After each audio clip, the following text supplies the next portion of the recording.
What's up, everybody? I Heart Smokes here.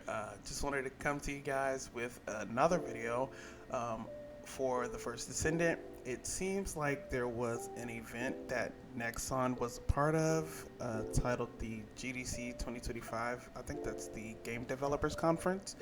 And pretty much they were there and they gave us some insight to Season 3 as well as the results of Season 1 and 2. Um, Pretty much this person just posted on Reddit, so I'm just gonna pretty much go over it. The main takeaways were that they did learn, about season one and season two and how to better improve things. It looks like, as far as season three goes, they will be getting an increase in dev resources, as well as a some of the things coming in season three that I'll show you in a bit. It looks like they also had a Q&A section, and the highlights were that the Korean players actually wanted Descendants to be OP, but the rest of the world wanted more balance. I am on the side of more balance for sure. I want the game to feel like a grind and not just a one-shot tormentor everything, you know. Um, and it seems like we will be getting more Descendant diversity and content diversity.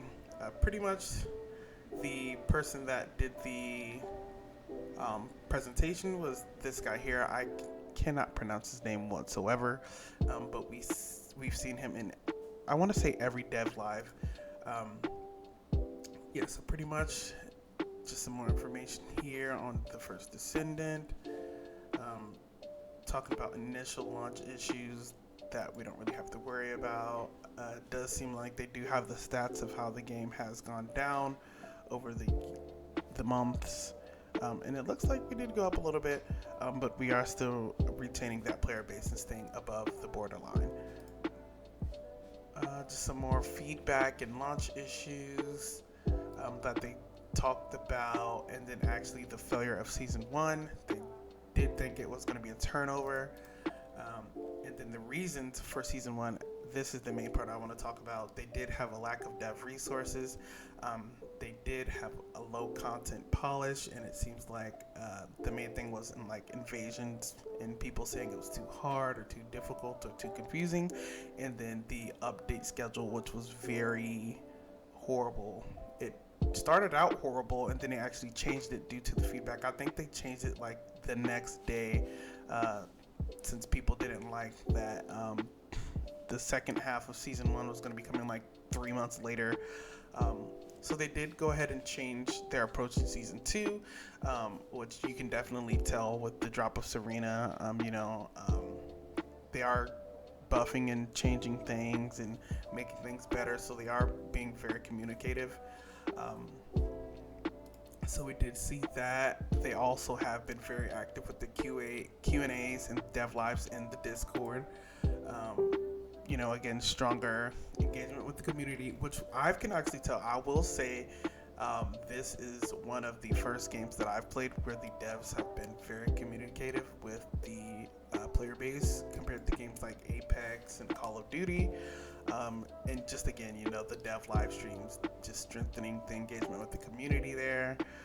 And it looks like we did see that, once they were more communicative, the results did go up per quarter, as well as we do have, season 2 key updates, just more things to bring players in and to keep those players in. And this is the one thing I did see that I really thought was good. The performance increase went up by 92% compared to before the update. The returned users, so players coming back, did increase by 20%, and the retention rate, so players staying compared to season one, were about 18 to 20%. And it looks like, as far as gaming performance goes, that 5% crash rate is near 1%. So PlayStation 5 players are having a better experience. And this is just a slide on season two. Players are praising the devs team continued efforts. I will say, from what I've heard, they have been getting praised, but at the same time, it has been somewhat of a struggle, just like last night, the update being 30 minutes late. I know sometimes you can't control those things, but there is still room for growth. Um, and they do talk about the main problems: lack of content and content quality.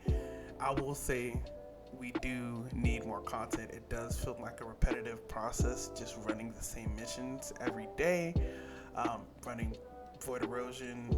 I mean, it's needed to further yourself into the game, but I feel like we do need more content across the board. I really hope we do keep invasions in the game, because to my knowledge, I thought those were supposed to be going away, but I think they kept it just so there is more content and more ways to get gold.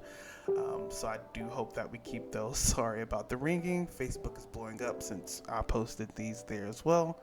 Um, and it does look like their new changes here. Um, they are recruiting a lot of new players, not new players, but new staff members, um, to the TFD team. And the previous gen consoles are going to not be um, accessible to TFD anymore, which will further help Season 3, which I'm going to show you. Um, and let's see, I think it's this next slide. Yeah, so Season 3, it seems like the title will be Season 3 Breakthrough, and it is going to be coming in July. So I think that's 3 months. April, May, June, July. Oh, 4 months. Wow. Oh yeah, we still have the season just updated. I forgot we still have to get to Ultimate Blair and everything. And this is what we'll actually be getting in Season 3. A large battlefield, which I'm super hyped about, called Axion. We are getting finally open world Colossus fights, which I'm actually more super hyped for because that's what they showed in the trailers and everything. Looks like we'll be getting like a lounge space. I'm not sure if anybody here ever played NBA 2K, but like that area where you can just chill, so you don't just have to be standing in Albion. And it looks like we'll also be getting vehicles to explore Axion and other places. Not sure, they didn't say if it's going to be like hoverboards, bikes, cars, you know, but I do think vehicles would be a nice way to implement transportation, just not grappling hooks and grapples, or like movement abilities like bunny sprint. And then it also looked like they just further gave us, they're building on Season 3 and they're more committed. I am really super hyped about these content additions here, specifically the open world Colossus fights. It gets very stale having to fight the Colossi in the same arena over and over again. So I just want to say this is the main thing that I'm super hyped about. Let me know what you guys are hyped about in the comments. But yeah, see you guys next time. Peace.